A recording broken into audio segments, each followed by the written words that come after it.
Hello everyone. In previous class, we have discussed summary of Merchant of Venice and some characters. Some main characters we have discussed. Today, we are going to do text of Merchant of Venice.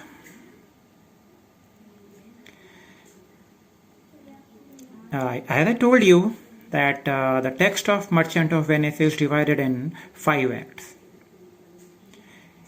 And in these 5 acts, I am going to start Act 1, Scene 1.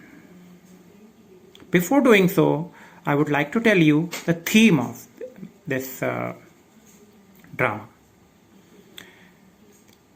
In this whole drama, there are a main theme that is love, and one more thing is there, like appearance versus reality. These two main themes are there in this whole of the drama.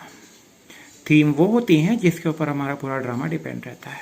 आपको यहाँ पर भी MOV में means merchant of Venice में themes देखनी होंगी. Poetry जब पढ़ाऊँगा उसमें भी आपको ये थीम्स आपको देखनी होंगी. थीम्स के अलावा मैं आपको इसमें कुछ फिगर ऑफ स्पीच भी डिस्कस करूँगा आपसे.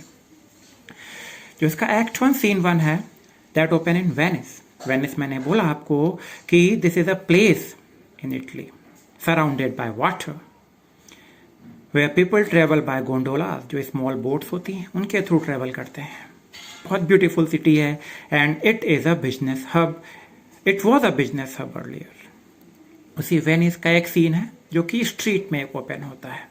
आप देखोगे इन दिस ड्रामा, अगर आप if you are having textbook, उसमें देखोगे कि there is Antonio, Salarino and Solanio. Antonio, Salarino and Solanio. इस सीन में अभी 3 कैरेक्टर्स हैं. एंटोनियो जो कि मर्चेंट ऑफ वेनिस है, उसका बहुत सारा जो गुड्स है दैट इज ट्रैवल भी, बहुत सारा उसका जो गुड्स है, जो कार्गो शिप्स हैं ओशन में है उसके. Means he is having nothing in hand. जैसे ही सीन ओपन होता है हम देखते हैं कि जो एंटोनियो है, जो कि हमारा मेन कैरेक्टर है, वो बहुत सैड दिखाई पड़ता है हमको. Antonio looks very sad. और सिर्फ यहीं पर नहीं, जहां भी हम एंटोनियो के कैरेक्टर को देखेंगे at most of the places he is sad. तो एंटोनियो को जो एक कैरेक्टर बनता है, हम उसको कह सकते हैं कि Antonio is having a melancholious character. You can mention in the character of Antonio किसका कैरेक्टर मेलंकोलियस है, सैड कैरेक्टर है. क्यों सैड है? ही हिमसेल्फ डोंट नो कि ही व्हाई इज ही सैड. वो सैड क्यों है उसको खुद को नहीं पता कि वो सैड क्यों है. बट ऐसा कई जगह मेंशन किया गया है कि ही इज सैड क्योंकि उसके मन में कुछ प्री थॉट्स आ गए. उसके मन में कुछ ये थॉट्स आ गए हैं कि उसके शिप्स के साथ कुछ बुरा होने वाला है. उसके मन में कुछ ऐसे थॉट्स आ गए हैं कि शायद उसके शिप्स के साथ में कुछ मिस हैपनिंग होने वाली है. अक्सर होता है गट फीलिंग जिसको हम लोग कहते हैं, वो आती है हमारे मन में. कुछ शायद वैसा ही एंटोनियो के मन में भी है, क्योंकि हम देखेंगे later on we will see कि Antonio is going to have a lot of trouble later on. And in the और अभी आप देख रहे हो in act 1 scene 1 Antonio is sad. In act 1 scene 2 you will see Portia who is also one of the main character. और उसी की वजह से आई टोल्ड यू अर्लियर कि वो जो ये जो प्ले है that play is a feminist play. Portia is also sad. लेकिन दोनों की सैडनेस में एक डिफरेंस है. दोनों की सैडनेस में डिफरेंस है. वो डिफरेंस क्या है? दैट डिफरेंस इज कि Antonio don't know the reason of his sadness. हम गेस कर सकते हैं कि for particular reason he is sad, लेकिन exactly it is not mentioned in whole of the drama कि why Antonio is sad. Portia की अगर हम बात करें, पोर्शिया की सैडनेस का रीजन है she is sad because of the will of her father. उसके फादर ने एक विल बनाई है. विल एक लीगल डॉक्यूमेंट होता है. वो फादर ने विल बनाई है. उस विल में ऐसा मेंशन किया गया, कुछ ऐसी कंडीशंस हैं, because of that Portia is sad. We will study it later on. First of all, we should start Act 1, Scene 1, Venice, which is a place in Italy, and it is a hub of business. Antonio, Salarino, and Selenio are there. Antonio क्या कहता है? In sooth. What meaning of in sooth? In sooth means actually, truly. He want to say that to be honest. अगर मैं honestly बोलूं तो कुछ ऐसे बोलना चाह रहा है. In sooth, I know not why I am so sad. He himself says that he don't know the reason of his sadness. वो खुद कह रहा है कि मुझे इस sadness का reason नहीं पता है. From the very first line, he is telling about his character. He's sad, but he don't know the reason about his sadness. आप देखोगे उसने mention किया I know not why I am so sad. In soothe, you should mark all these things. सारे keywords होंगे आपके. In soothe means truly. In soothe means truly.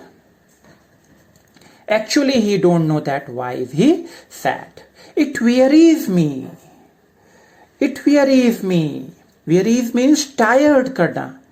It wearies me means it is making him tired. It is making him bored. You say it wearies you. और आप क्या कह रहे हो? You जो सेलेनी वहां पर है उनसे वो कह रहा है.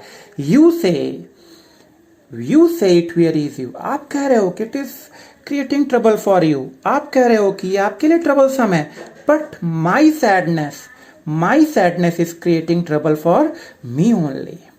But how I caught it, found it, or came by it. Look, pay attention to his word. How I caught it, found it, or came by it. He is telling that how he caught this sadness, how I caught it, how I found it, from where I found this sadness. कहाँ से मैंने sadness catch कर ली है, कहाँ से मैंने इसको ले लिया है, find out कर लिया है, और came by it, और कैसे ये sadness मेरे पास आ गई है. What stuff it is made up of. किस चीज से बनी हुई है sadness. ये sadness जो है किस चीज से बनी हुई है. Whereof it is born means ये जो sadness है it is referring to the sadness. It sadness को रेफर कर रहा है. It is born, कहां से इसकी बर्थ हुई है, कहां से प्रोड्यूस हुई है. I am to learn.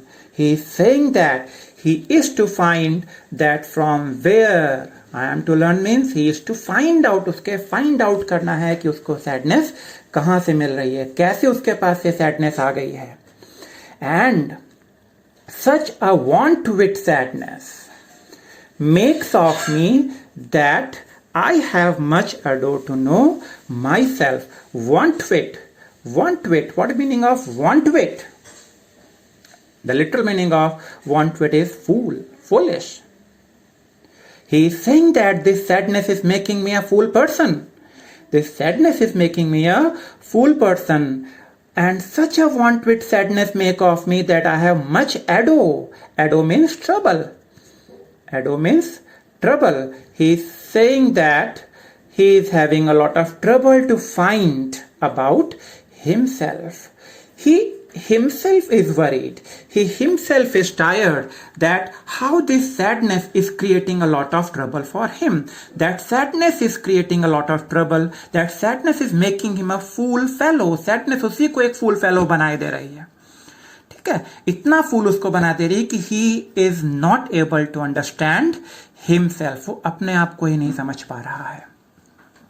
This is the first speech of Antonio, and in this very first speech उसने बता दिया है कि किस तरीके का कैरेक्टर. उसने खुद ही अपने कैरेक्टर के बारे में बहुत सारी चीजें डिस्कस कर ली हैं.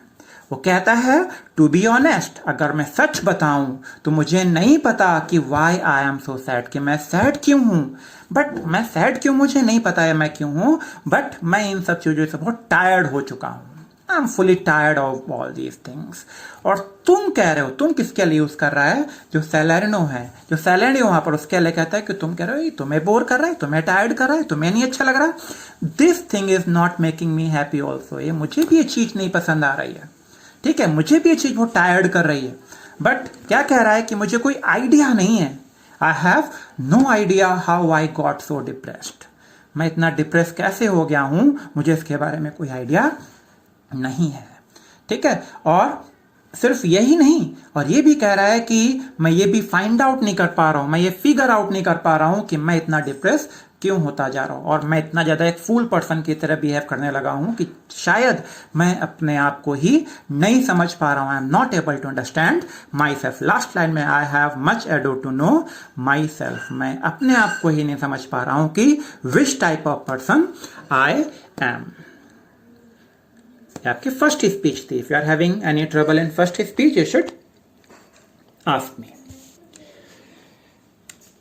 Your mind is now Salarino reply. Salarino और सेलेनियो ये दो उसके फ्रेंड्स हैं, ये भी बिजनेसमैन है वेनिस के। वो क्या कहते हैं, उसको काम डाउन करने की कोशिश कर रहे हैं, उसको कंसोल करने की कोशिश कर रहे हैं। सेलेनो उसी एक बोलता है कि your mind is tossing on the ocean.